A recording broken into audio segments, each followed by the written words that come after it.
बैठक सुरू आहे. सगळ्यांना बोलवलंय काय हे आहे विषय आहे.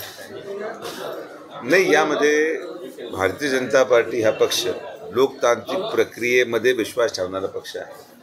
आदरणीय प्रधानमंत्री नरेंद्र मोदींच्या नेतृत्वाखाली खासदार आणि संघटनेचा चिटणीस किंबहुना सरचिटणीस हा एकच आहे.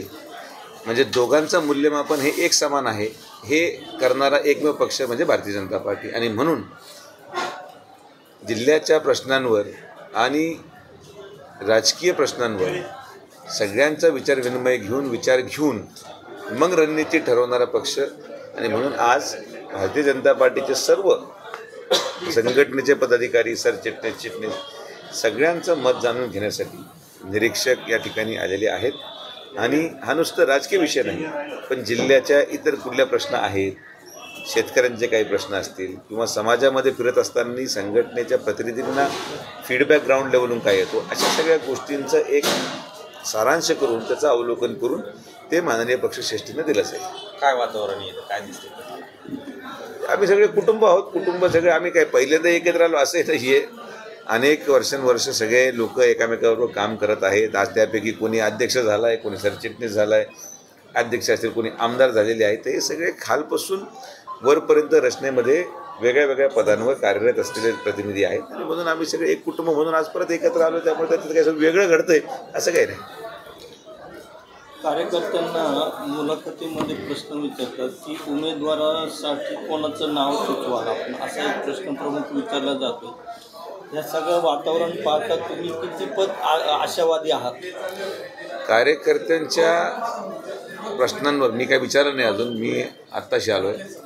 पण मला एक गोष्ट माहिती आहे की आम्ही जेव्हा आपसात कार्यकर्ते तालुक्यात सगळे चर्चा करतात, सगळ्यांचं एकच म्हणणं राहील की प्रधानमंत्री मोदी करण्यासाठी जो पक्ष ठरवेल, जो पक्ष निर्णय घेईल, त्यासाठी संघटनेचा प्रत्येक कार्यकर्ता पळेल, हेच सगळ्यांचं उत्तर राहणार आहे. या व्यतिरिक्त कोणीही संघटनेमध्ये मतविभिन्नता असण्याचं काही कारण नाही. मोदींसाठी आम्ही आहोत आणि मोदींसाठी लागेल ते मेहनत करायला तयार आहोत. हीच भूमिका सगळ्यांची आहे.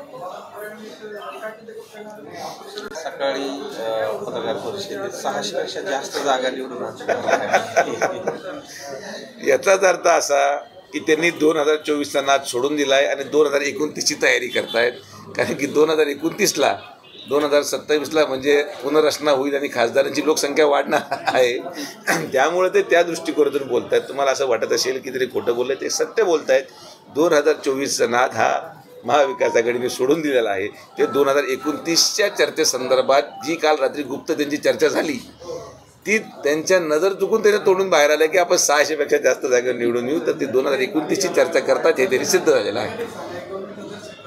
झालं तर थँक्यू. माजी आमदार शिवाजी कर्डिले आणि दुसरे भाजप खासदार सुजय विखे आहेत. राज्याचे भारतीय जनता पार्टीचे नेते